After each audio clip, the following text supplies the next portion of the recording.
time. As ever, we're going to start off by just trying to bring ourselves into the room.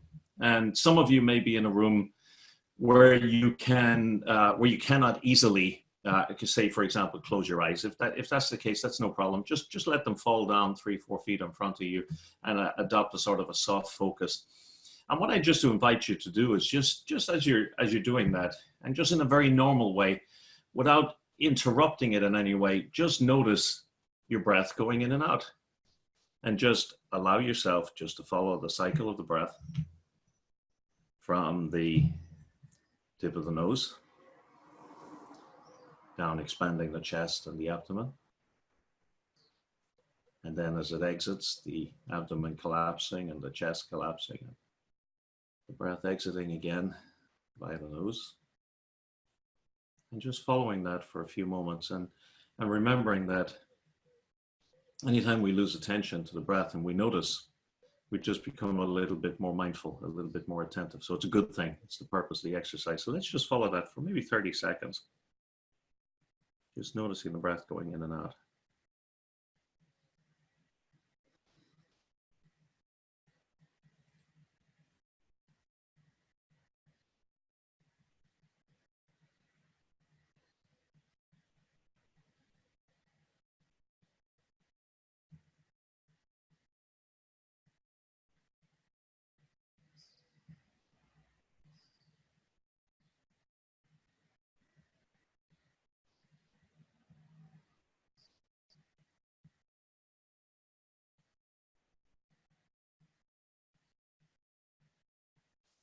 And now perhaps I invite you just to, if you have your eyes closed, we'll just open your eyes and just become aware of your surroundings and maybe the machine that's in front of you and anything else that's in your vicinity.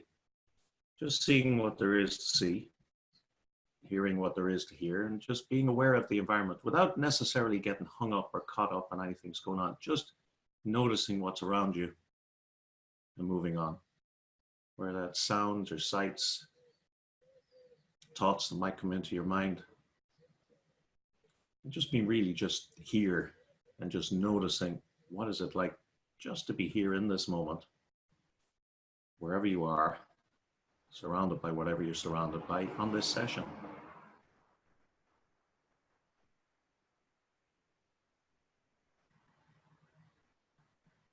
Allowing yourself to settle into just being here. Allowing yourself to disconnect from everything else that's going on. Noticing what's going on around you, but not necessarily grabbing onto it. Just allowing yourself to settle into this moment in this place and ready to start this session.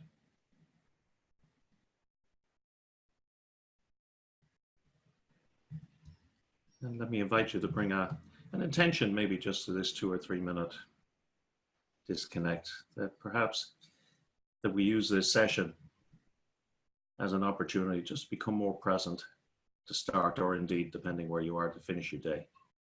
Just using the session itself as an object of meditation, bringing attention to it and determining over the next hour or so that if you lose attention, that you just gently return it back as if you're focused on the breath, and using this session not just as a source of information, but as an opportunity to practice.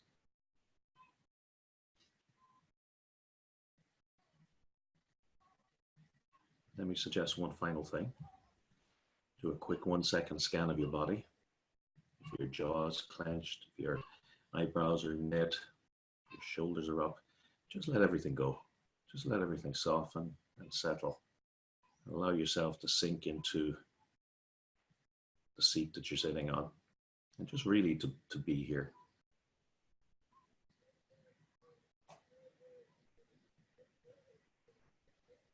And now that we're all in the room, we're all together, I invite you to take a final last long breath. Let it out nice and gently. Look around if you want to, stretch if you need to, and we'll carry on. So welcome. And you know, I always start these sessions with this idea of the tabs, and there seems to be an innumerable set of or version, a number of versions out there on the web of this particular concept, which I think is wonderful. And it's just by way of inviting you to recognize that you can't multitask. None of us can. That you can only single task, and you can only be present to a single task at any point in time. And that if you've chosen to be here for this session, that perhaps it might be worth closing down any other tabs that are a distraction, closing the door, putting your phone on silent or switching it off, and just giving yourself the gift of being here, working on your resilience, working on your ability to be in this world a little bit stronger, or a little bit more in a more stable manner. I love this particular one so much so, this particular image so much so that I'm seriously thinking of getting a bunch of t-shirts or sweatshirts made, because I've hidden the second part of this. Let me just get it. Hang on 1 second. There we go. I just thought that was, maybe I'm just easily pleased, but I just thought that gave me a great smile. 4 of them are frozen, and I have no idea where the music is coming from. And that kind of appealed to me because, like everybody else in the world, I get these little earworms, these little songs that get inside my head, and they're just working away inside there. And it's so much like the multitasking machine. But anyway, that's my invitation to come and be here for an hour working on something which I think is really, really critical. Now, let me ask you, I'm not going to go step by step through this the way I often do, but I just wondering, how many people, and you can do it by a show of hands, got an opportunity to pay attention to any of this, to think, and even if it's not on my list, to think about the study you've been doing with mindfulness and to spend some time with it. So, yeah, a couple. Oh, here we go. The hands are going up. Yeah, okay, they're going up now. What about? I'm particularly curious on the second and third point, and I suggest after last week's where we were looking at observing emotions arising in the body and noticing that they are just physiological sensations. Did anybody get a chance to kind of catch themselves when they were in tight situations, or even beautifully when they're in happy or joyful situation, and notice how that shows up on them? Anybody do that, show of hands? Yeah, thanks. So a couple of folks, and here's what I would, your everyday life gives you so much opportunity for practice. And we moved through this program session by session very, very quickly. And sometimes, it can feel like, well, that was last week's stuff. What's this week? Let's forget about last week's. But the one thing I would take away from last week's session, really, really strongly, I think, is just to try and bring that mindfulness more into every day. And when you do find yourself really in one of those happy moments, and you've heard me talk about my grandson before, he's 16 months old, and when he reaches out his hands and he uses his expression, which is used for everybody when he wants to be lifted up or paid attention to, or regardless who you are, and he says, "Mom," and that love and that joy and that full warm feeling, it's a fabulous thing just to notice, where's that coming up? Where do I feel that? Where am I observing it? Because when you notice that, it gives you something to remember when you're noticing in those crappy moments, when you're noticing that you're really overwhelmed.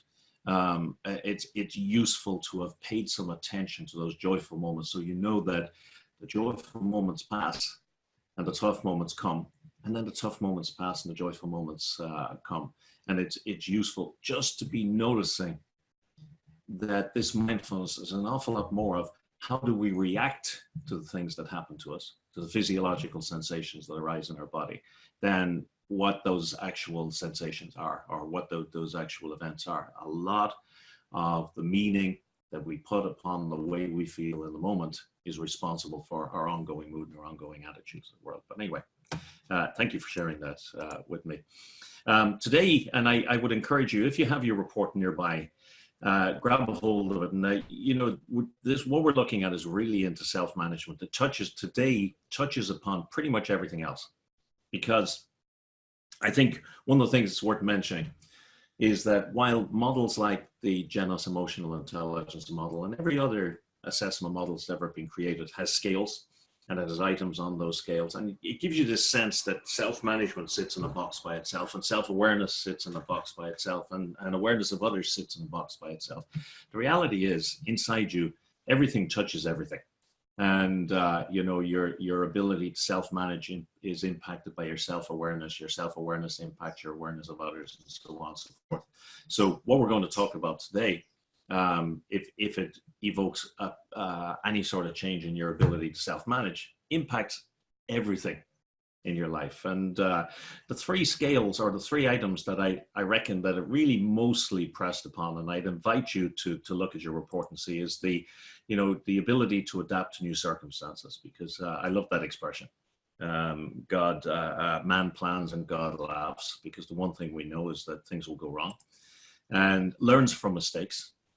And particularly, I think today we're going to talk about learns from mistakes without beating oneself up, and then finally manages emotions and effectively in difficult situations, which is something we touched on last week. So have a look at your scores on that and just see, how do others see you show up in that way? Because that'll give you some idea of just what are others observing, because their perspective is a very useful one. I wanted to thank you. We've had a lot of emails from people and a lot of communication from people wanting to know, first off, what happens after session 8. And I'll talk to you more about that next week, but the LinkedIn group will go on, and we do have some plans for having some really great experts and content in there on an ongoing basis as a support to people who have started on this. But people also asked, hey, can I bring this program in-house? Can I deliver this program to my clients and my internal people? Can I use the Genos reports? Can I use the Genos reports for my clients, for my internal people, and so on and so forth? And I just want to tell you at the end of this session, I'm going to take 2 minutes and just tell you some of the next steps that are there, if those are questions that are going on in your mind. Now, at one stage, I introduced this concept of suffering. And I said, sometimes we tend, particularly with the English language, to think of suffering as been, really something much, much bigger than the list of things I got in front of us there. But for the purpose of our conversation here, and for the purpose of this program, when I talk about suffering, I'm talking about when you're anxious, when you're depressed, when you're worried what people are thinking about you, when you feel resentful, impatient, embarrassed, irritated, feeling sad, and so on and so forth. So anytime you're in anything less than a stable frame of mind, anytime you're anything less than settled in yourself, that's what I will refer to as suffering. And one of the things we spoke about in session 5, when we talked about compassion, and we talked about compassion for other people's suffering, was how compassion is basically the ability to tune in to other people's suffering and to try to want to help them. And we're going to extend that a little bit further today into self-compassion. Because the one thing that we know is that it doesn't matter how talented you are. It doesn't matter how good you are. It doesn't matter how brilliant you are, or how well you do your job, or how successful you've been in life. What you know from talking to hundreds of thousands of people on these programs is that everybody has a critic inside their head that tells them from time to time that they're not good enough. That voice, that continual dialogue that goes on inside your mind, like our friend here, Will Shakespeare, who even Shakespeare had an unreasonable inner critic. We find ourselves saying, oh my God, this is crap, or oh my God, I really screwed this up, or oh my God, I'm just not good enough, or I'll never be, etc., etc., etc. And that's what we want to address ourselves to today. Now, when we spoke about compassion, we were talking about how do we help other people who are suffering, whether they're suffering in the large or the capital S sense of things, or in the sense of the suffering that we defined there a few moments ago. And you probably remember the analogy where we said that empathy is, if you saw somebody being crushed by a large boulder like that, it's saying, ooh, God, I can feel that. Gee, I can feel it pressing down as if it was pressing down on my lungs. I can feel the sharpness of that stone sticking into me, etc. See you later, I'm off to lunch. So empathy is feeling in and feeling somebody's pain, if you like, without necessarily feeling the inclination to want to help. Whereas compassion is recognizing others' pain and having the additional inclination to want to help people out of their suffering. And we had this lady, and Joan Halifax, and she defines compassion in a really beautiful way in this simple 3-liner. She said, and you'll notice I have 3 versions of this slide. Notice the highlighted words there. She says the first part is the fact that the compassion may be defined as the capacity to be attentive to the experience of others. So to be mindful or to notice that other people, what's going on with other people. And then the second part, she said, and the second part of compassion is to wish the best for others, to want that people in general, to wish, you know, as you walk into a room, to think, you know, may everybody here be healthy and happy as possible for them to be. And a lot of you reached out and spoke about that compassion practice, the loving kindness practice, and how you found it very touching. And that's really, that practice is really about tuning that part of the brain to become more pro-social, or to wish the best for others. And then notice the third part of her definition, and to sense what will truly serve others. And in session 5, we spoke about loving kindness and that practice. May you know, bringing loving kindness and compassion to other people. May they be safe and free from suffering and the causes of suffering. May they be happy and healthy as possible for them to be, and so on. Well, in this session today, I want to encourage you to bring that same level of compassion to yourself, because this session is about self-compassion. And while there are a great number of books out there on this topic, I think one of the ones for me, just for me, that's most credible and really speaks to me is this one by Dr. Kristin Neff. And the reason I like this is because she has a huge amount of research in behind everything she's written. So anything she's written is not fuzzy, new agey, soft, cuddly, let's all have a group hug type stuff. It's very much based in science. And I'm going to share some of that science with you very briefly in a couple of moments. So what she defines self-compassion as, and I want you to imagine, let's say if we look at compassion as being, imagine you're looking at somebody you care for. Compassion would be the capacity to be attentive to their experience, notice their suffering, to wish the best for them, and to sense, how can I truly serve them? Well, she said self-compassion is just exactly the same for oneself. And this idea of bringing and going a little bit easier on yourself and bringing some of that same compassion to yourself that you would bring to the ones you love in your life is essentially what we're talking about today. And people recoil against self-compassion. So please, for those of you who found yourself, I've really tuned into the last 6 sessions, but I'm not sure I'm going to be able to go with this because I'm not into self-pity. Let's be really clear. We are not talking about poor me. Ah, Lord, look at all the weights and the troubles I have on my shoulders, and woe is me, and everything's going wrong, and feel sorry for me. Self-compassion is not that. It is not about feeling sorry for yourself. What it is, giving you a few quotations and then going into a few practices, is recognizing that when you put in your best and it doesn't work out, that happens. I tried my best. I put my best in.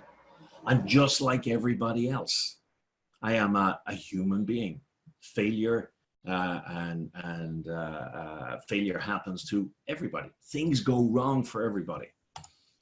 I never signed a contract to be perfect. I learned something. Next time we'll do it differently. So self-compassion is about recognizing that sometimes things go wrong and it's okay. Okay.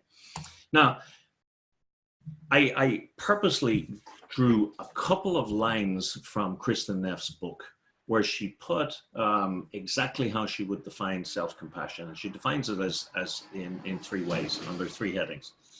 And she wrote it so well that I took a couple of lines out that I'm actually going to read to you. And she says the first one is self-compassion is going from self-judgment to self-kindness. And let me read you what she says about that. She says, self-compassion entails being warm and understanding towards ourselves when we suffer, feel inadequate, rather than ignoring our pain or beating ourselves up with self-criticism. Now, I don't know about you, but I just recognize myself in that. Self-compassionate people recognize that being imperfect, failing, and experiencing life's difficulties is inevitable. So they tend to try to be more gentle with themselves when confronted with painful experiences, rather than getting angry with themselves when life falls short of set ideals.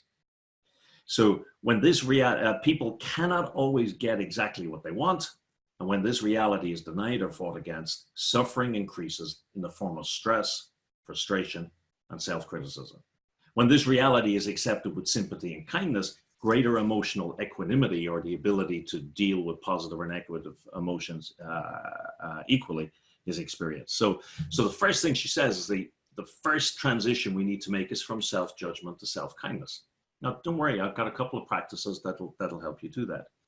Second thing she says is it's traveling from isolation towards a sense of common humanity. And again, let me just give you a few lines. She said, frustration at not having exactly what we want is often accompanied by an irrational but pervasive sense of isolation, as if I was the only person who's ever suffered or made mistakes. All humans suffer.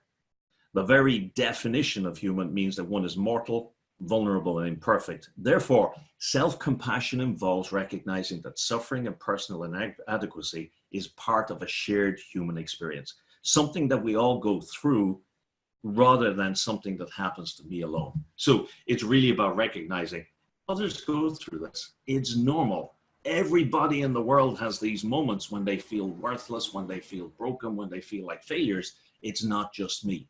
And the third part, and this tunes into your practice over the last several weeks, she talks about going from over-identification to mindfulness. And I think this is really going to speak to you if you've been doing your working on your practice in the last short while. She says, self-compassion also requires taking a balanced approach to negative emotions so that feelings are neither suppressed nor exaggerated.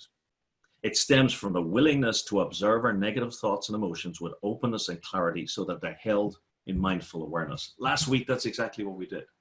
We went into a practice where we said, let's just notice those emotions as they arise as physiological sensations and not be judgmental. Mindfulness is she continues, non-judgmental receptive state in which one observes thoughts and feelings as they are while not trying to suppress or deny them.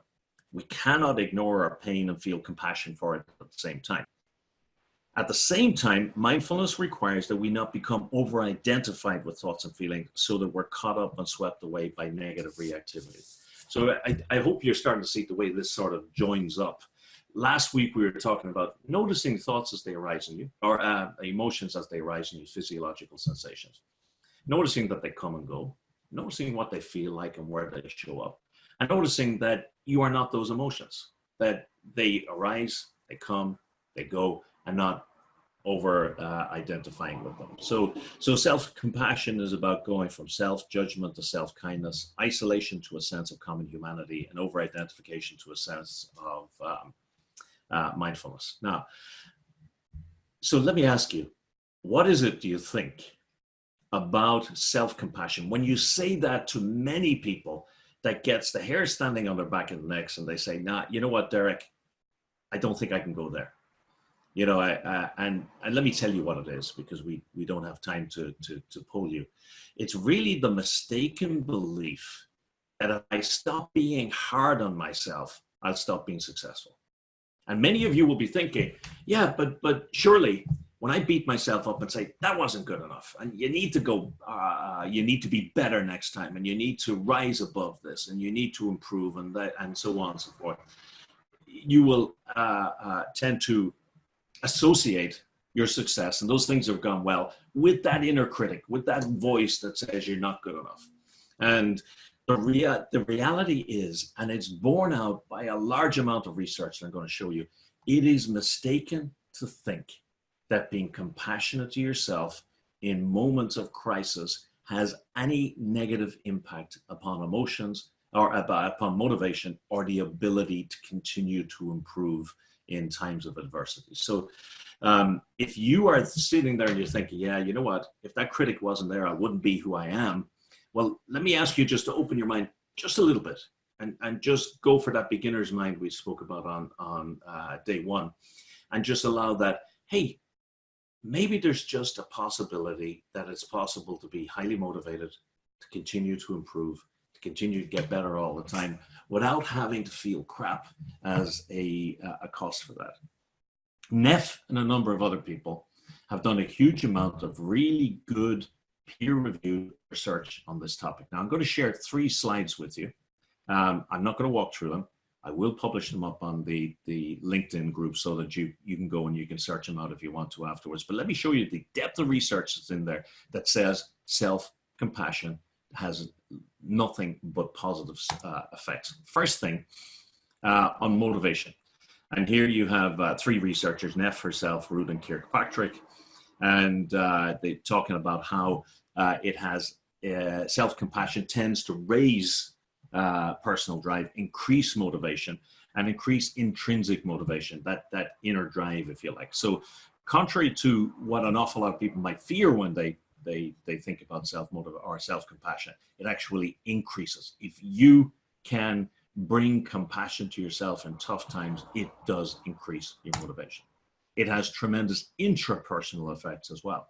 So looking in on yourself, being kind to yourself, being compassionate to yourself lowers anxiety and depression levels, lowers rumination or that wandering mind. You remember on day one, I think it was, or day two, session 1 or 2, we had that statistic from Harvard Business Review where it said that we spent 47% of our time mind wandering. And that didn't mean thinking about all the good things that are going on in our lives, but rather catastrophizing. Well, that's what they mean when they talk about rumination. And then better emotional insight and skill with negative emotions.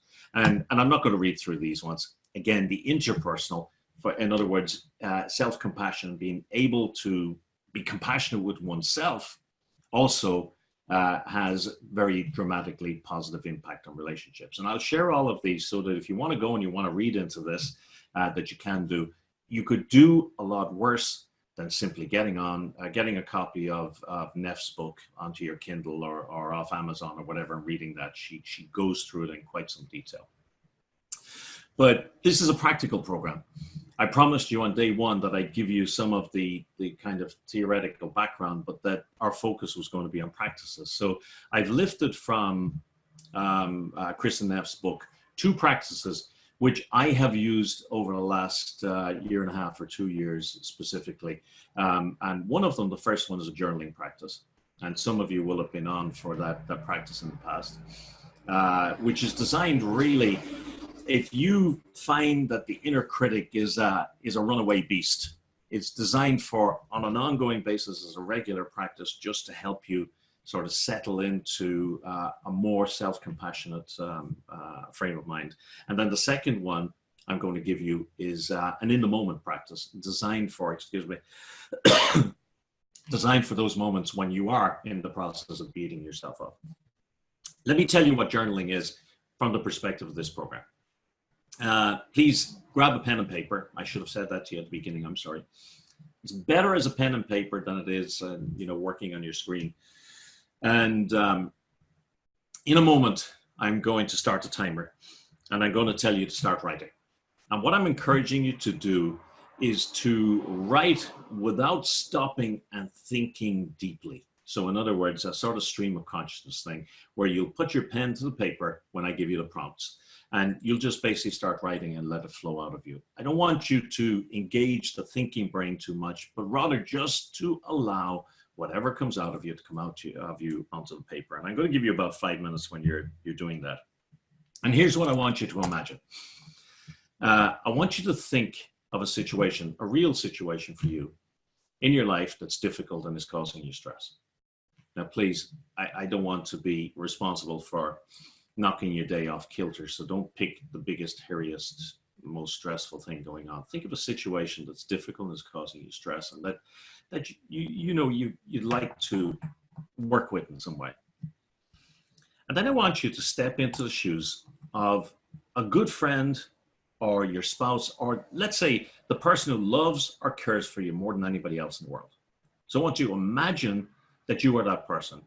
Step into their shoes, and that you've told them about this challenge that you put in step 1, and that they are writing to you about that. I want you to see, or to write, what would they say to you about your situation?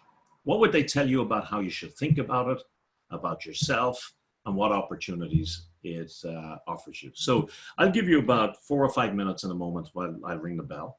So just put the pen to paper and just start writing to yourself about that situation in your life which is causing you stress or difficulty, from the perspective of somebody that cares for you. Okay, so so let me just get you started. I'll just ring the bell here. Next time you hear that, just stop. So please start writing right now.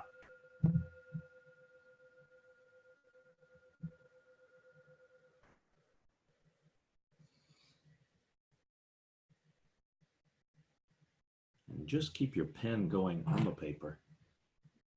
Don't think about grammar. Don't think about punctuation. Just keep it flowing. What would the person who cares most for you in the world say to you about that situation that's causing you stress? I've said that again. I'm going to zip it and go quiet for the next couple of minutes.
If you find you dry up and you have nothing to write, just keep writing. Keep the pen going with, I have nothing to write. I've run out of things to write, until it starts to flow again.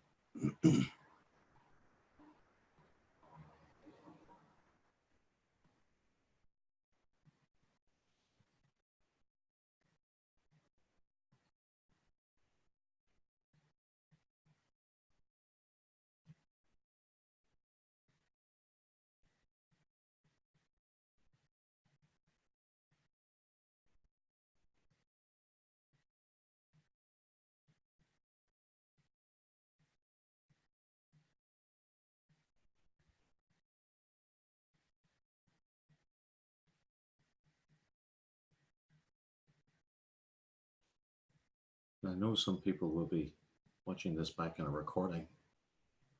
It can be hard sometimes to do the exercise or think of doing the exercise when you know it's not live. I would encourage you, if you're listening to recording, engage with the exercise anyway. Let's give it another minute.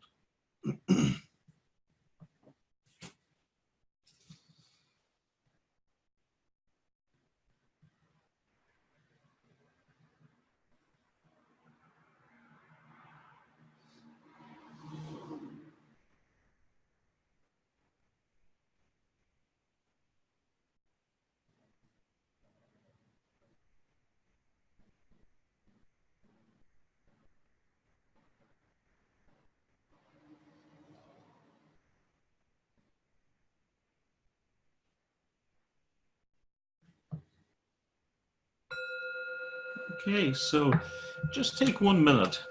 Just read over what you've just written, just quietly to yourself, just over the next minute, and just read back. What would this person who loves or cares for you more than anybody else in the world be writing to you about the challenges you're facing right now?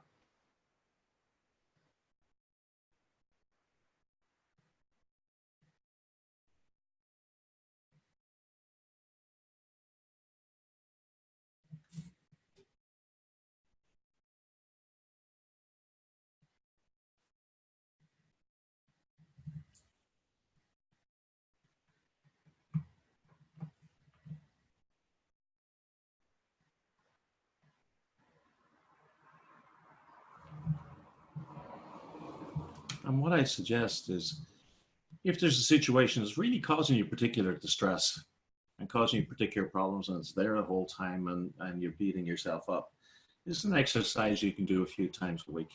Read over what you've written, put it away, come back to it a few days later, after when you do perhaps the next journaling session, just say 3 or 4 minutes. And all you're trying to do is encourage yourself into a mindset where you deal with yourself in the way you would deal with somebody you love. Because you think of the person you love most in the world. If they came to you hurting, if they came to you with that difficulty in that situation, what would you try to do? You try to make them feel loved, surrounded, and you try to help them any way you could. It's about self-compassion. It's simply bringing that same compassion to oneself. And that journaling exercise is a wonderful way of doing it. And in fact, Neff has done some research around the before and after effects of the journaling on self-compassion. I'm going to dive straight from this, which is not what I usually do, but just for the sake of timing, etc. I'm going to dive pretty much immediately into another practice. But what I'd encourage you to do is just right now, if you want to share something, just on the comments or the chat, you could share with Aoife if you want to. You know, what came up for you? Did anything come out of that? You know, what was the impact of that exercise upon you? Did you get any insight from it? Did you get any emotional response to it, etc.? I'd just be interested in what came up. And because we're on a 60-minute clock, I sadly can't do what I do in a live program and take some time to explore it with us as a group. But I'd really be interested in anything you feel inclined to share. So the journaling exercise is really about establishing, if you like, a sort of a base level over time of self-compassion, of purposely bringing attention to one's challenging situations and bringing the perspective of somebody who loves oneself to that, and dealing with yourself in the way you would deal with a loved one. I want to also bring you a practice, and again, it's from Kristen Neff, and there are a number of other people out there who do practices, but I think her practices have the merit of being beautifully simple, and secondly, they really mesh with what we're talking about. She's a mindfulness practitioner herself, long term, and so it really speaks to the material we've been covering over the last several weeks. So again, I'm going to invite you, you know, and I apologize, we're charging straight into this. I'm going to invite you just to bring back again that situation in life that's causing you difficulty or stress, and call it to mind. And like we did last week, I'm going to invite you to see, can you feel where that's manifesting in the body? So remember last week when we dropped down into the body and we noticed where we were feeling those emotions arising, and all we did was we didn't engage with them. We just noticed them, noticed what they felt like. Were they hot, cold, tight, loose? Where did they manifest in the body? And just allow them to come and go as they wanted to, without trying to fix them, etc. So now just bring that sensei or that situation back to mind, and just see if you can notice it in your body. Now, some of you, again, you're in offices where it's not convenient to close your eyes. If it is convenient to close your eyes, by all means, do close your eyes, and we'll do this as a kind of a mini practice. We're not going to do the seat and feet beforehand, which I'd normally do. We're just going to go straight into it. And so bring that to mind. You can close your eyes if you like. See if you can drop into your body, just allow the tension and attention to drop down into your body and notice where that emotion is showing. And now say to yourself, this is a moment of suffering. So just recognizing, feeling like that, however inconsequential the cause of it might seem to be. Maybe somebody said something you didn't care for, or made a joke that you just kind of cut you to the core. However inconsequential it might appear, if it has that impact upon you, just to bring mindfulness to it. And she talks about 3 dimensions in self-compassion, one of them being mindfulness. So just recognizing when you feel that way, this is a moment of suffering. Or she suggests, you might even say, ooh, ouch, or this hurts, or wow, this is stress, so this is what stress feels like. But whatever it is, you just notice it. That's the essence of mindfulness, just bringing attention to what's going on. That's the first step.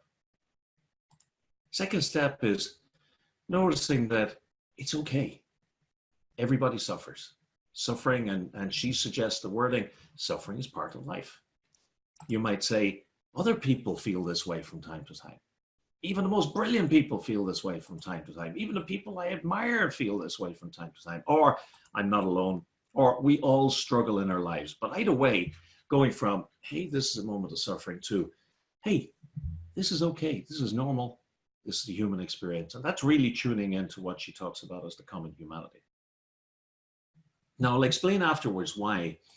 But what I'd invite you now to do is, and this may not be practical in the office where you are, but if it is, please go with me, is to put one hand or both hands over your heart and feel the warmth of your hands and the gentle touch of your hands on your chest. And there's a good scientific reason for doing this. I'll explain it afterwards. But just put your hands over your heart and then just say to yourself, may I be kind to myself in this moment. So the first one was you noticed this moment of suffering. The second one was you noticed that, hey, this happens to everybody. I'm not alone. And the third one is just exactly what you would bring to somebody you loved. May I be kind to myself in this moment. Or she has some other language. You might also ask yourself, what do I need to hear from myself right now to express kindness to myself? Is there a phrase that speaks to you? You know, like, may I give myself the compassion I need right now? May I learn to accept myself as I am? May I forgive myself? May I be strong? May I be patient? What is it you need to hear from yourself right now? So again, just thinking of the 3 steps. The first one was noticing when you're suffering and not being afraid to bring attention to it. Oh, this is stress. Oh, this is tension. Oh, this is sadness. Second one, it happens to everybody. And the third one is, I'm okay. May I give myself the compassion I need. May I learn to accept myself. May I forgive myself, or whatever it is. And that's the practice. It's as simple as it is. If you had your eyes closed, I would encourage you to open them. We're going to publish these steps up on the LinkedIn group. But I'd encourage you to get our book and look Kristen Neff up. She's a wonderful site full of great resources on self-compassion. But let me ask you, and I will actually take a moment in a moment. I'll ask you, what did you notice? So when you went through that, and please put it on the chat. I'm going to come back to it in a moment. Give you a moment to note anything. What did you notice when you did that practice? If you brought something to mind that was very real and very immediate, what happened? And if nothing happened, say so. Okay. So again, back to Kristen Neff, she says, self-compassion means acknowledging that we are imperfect human beings, doing the best we can and trying to be kind to ourselves in the process. Man, isn't that exactly the sort of compassion that we would bring to the people we love? We would acknowledge they're hardly perfect, they're doing the best they can, and are going to be kind to them in that process. It's just about bringing that to yourself. Now, let me talk about what's going to happen next time. And then I'm going to bring Aoife in for any of the comments and questions that you have up there. So what I wanted to share with you in this session were just those 2 practices. And I would encourage you to start to think in terms of, as you're doing your loving kindness meditation, remember when I said to you, the first person and the last person in that practice that I always bring kindness to is myself. So may I be free from suffering and the causes of suffering. May I be happy and healthy as is possible for me to be. Because the reality is, if you can't bring compassion to yourself, and if you can't be kind to yourself, it really is difficult to be as compassionate and kind with others as you would like to be. So bring that same compassion and love to yourself as you would bring to a loved one. Now, the next session that we go into is our last one. And here's all I would encourage you. Just think about, where are you vis-a-vis the vision you said in, I think it was session 3. So you said in session 3, here's where I would like to navigate towards. Here's what I'd like to do with this material. And I said to you as well that sometime after the program, we'll give you an opportunity, if you like, to go through the assessment again. So you can see, are people noticing anything different in the way I turn up? And if you've been doing any of this practice, I would encourage you to do that assessment, because believe me, people notice. You may notice it less than they do, but they notice. Second thing I would encourage you, I've been talking a few weeks about looking at where are you at right now? What are the practices that really speak to you in the challenges you have right now and encourage you to build a stack? And I'm going to talk a little bit more about that next week. But what I encourage you is just think, what do I need right now? Do I need to be focused on self-compassion?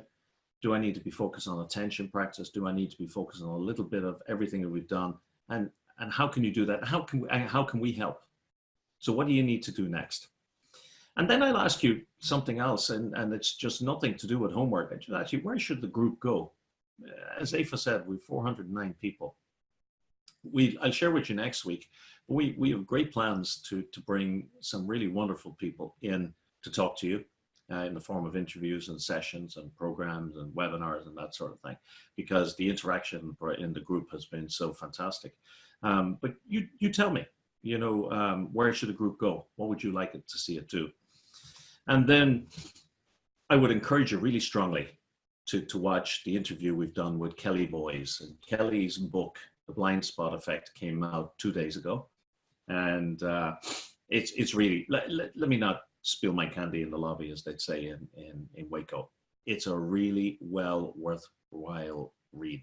And it goes to looking at those things that we that live in our own personal blind spots, those things that we don't really know about ourselves.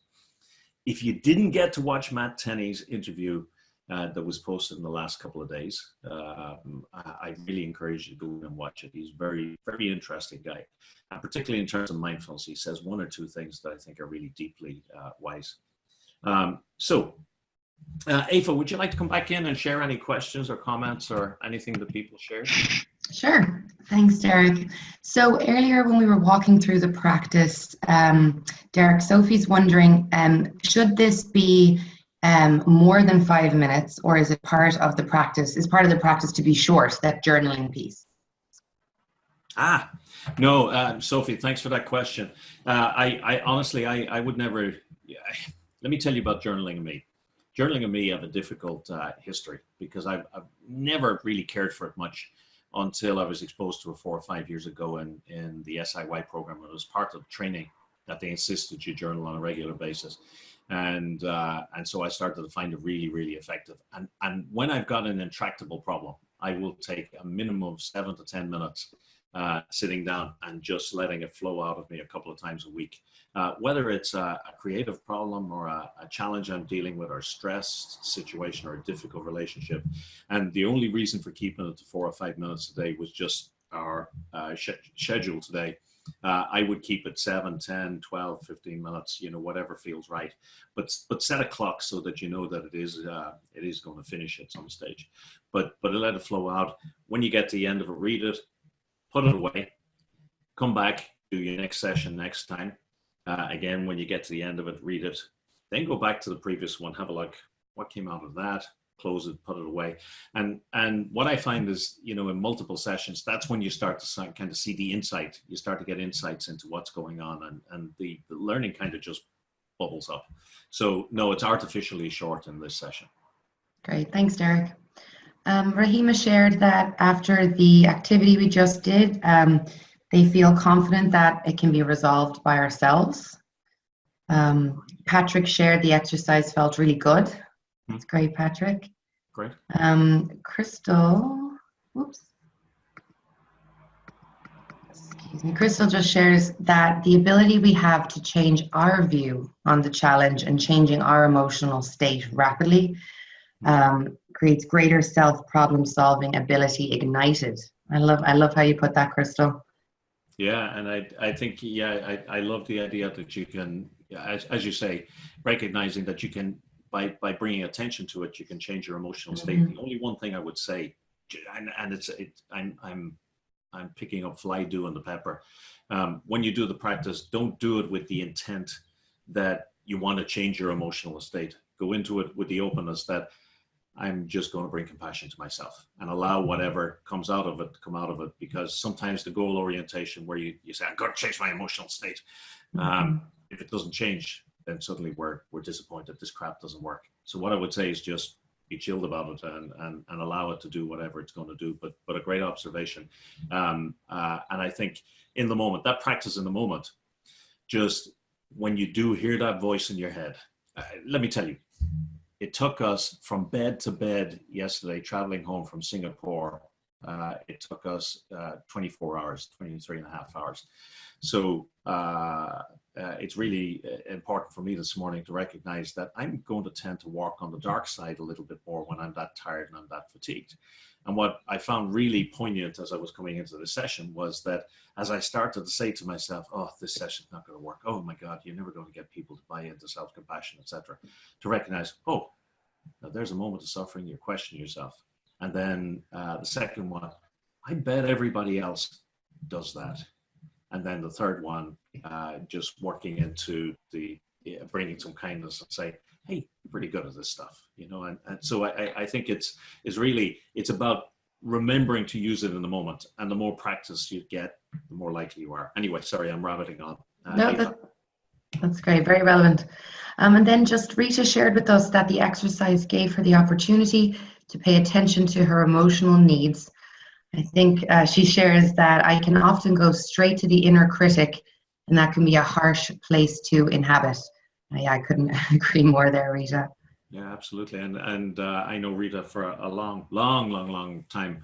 And I know Rita is one of these nurturers. And Rita, I speak directly to you, and apologies for calling you out like that. But Rita's a very nurturing person. And what's really interesting is that we'll often give of ourselves deeply enough to nurture everybody else and forget to do that with ourselves, and forget to give ourselves some time to treat ourselves the way we would treat those that we love around us, and because it feels indulgent or it feels like self-pity, and the benefits of doing so are just tremendous. There was, I can't remember who it was, but there was a philosopher who said that you cannot serve from an empty vessel. So you have to look after yourself first if you're going to try and pour compassion into other people. So thanks for that, Rita. Perfect.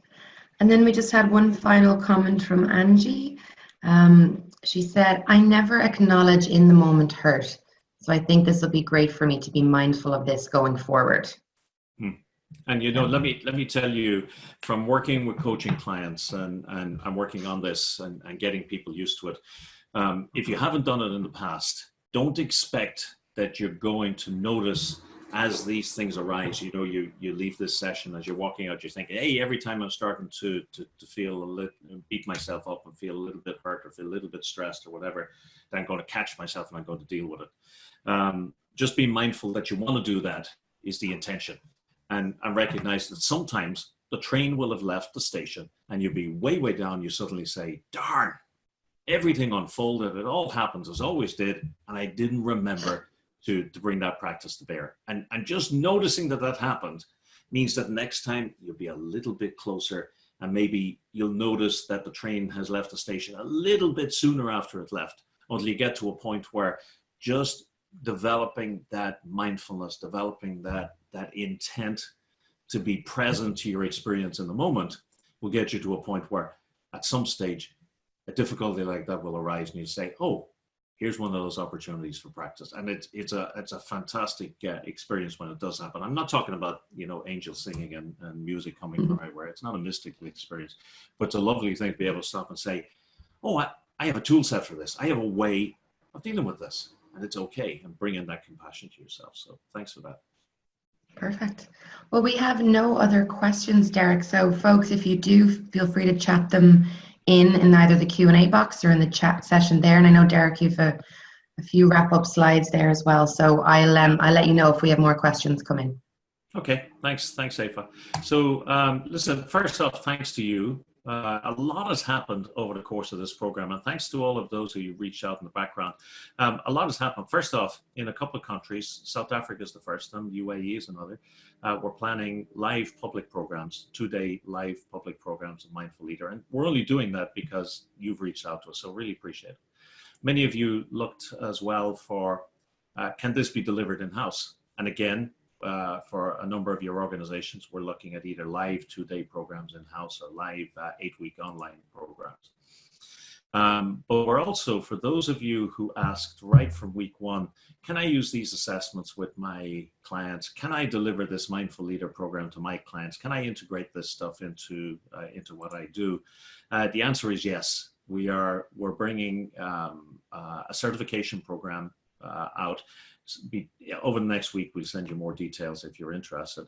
But basically, we're going to be certifying people first off in a program that lasts for 6 sessions online, starting on August 13th, to allow people to become certified as emotional intelligence practitioners.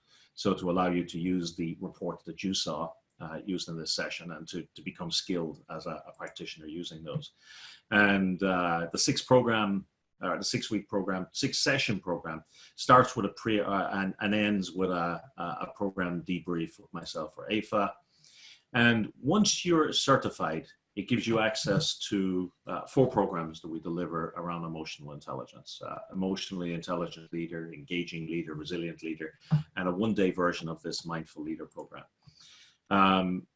People who will participate get their own online assessment center. And for people who are on this program, and before you ask, and I know there are a number of certified practitioners already on here, if you're already a Genos certified practitioner and you come through this mindful leader program, well then yes, you can come straight into this mindful leader train the trainer program. If you're just going through certification for the first time, and this online certification is your first time through, this train the trainer will happen about 3 months after you finish certification. So it's probably about the first quarter of next year. And we'll help you to get some experience debriefing 3 or 4 reports so that you're really, really skilled with that.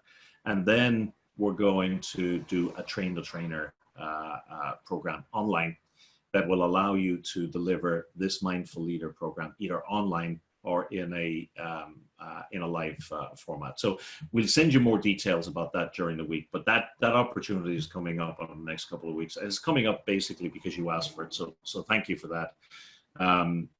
You just don't ever know where these initiatives are going to go to. So if this is something that's interesting, keep your eyes open. We'll send you more information on how you can get onto this program. So, oh yeah, there's something. Just wanted to, that was my bonger from the bell falling off the table, if you heard that. And the final thing that we're actually doing is there is an investment involved in doing the certification, but we'll be giving participants assessments to the value of the certification, so that it's essentially the training ends up costing nothing because you get product to cover it. So session 8. Next week, week after next, last session, we're going to 90 minutes. We're going to 90 minutes because I want to do a review of all the practices. I want to talk to you about building your stack. And I want to talk to you about establishing a habit. And we're going to use some of the technology research from a guy called Charles Duhigg, who researches how one builds effective positive habits. And we're going to talk about that so you can build your practice.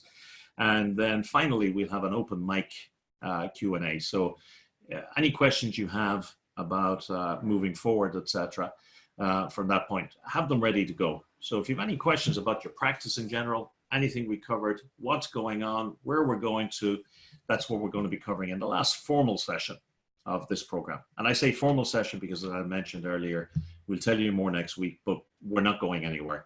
The group is just too lively and too positive a force to let it go. So Aoife, unless there are any other questions or comments up there, look at that. I am only 2 minutes over time. For those of you who don't know Irish folks, to be 2 minutes over time, that's pretty darn good. With all the Irish folks who stay on time all the time. I don't. So any more questions or comments? We just had one, Deiric, from Sophie. The EI practitioner certification starting the 13th of August. Yeah. Can we have the other dates, and how long would each session last? Yes, Sophie, let me put that out to you during the week. We're going to put it out in general during the week. They're going to be 90-minute sessions, and I need to put dates around them. And I expect that we will set it up so that there's going to be, I would expect 2 weeks between each of them, a week or two. I just, honestly, I need to sit down and just look, 1, at the calendar as we have it already, and 2, at what we need you to be doing in between the sessions. Perfect. Thanks, Deiric. Okay. Well, listen, thank you, folks. Really appreciate it. And once again, thanks for all of the comments and in the group.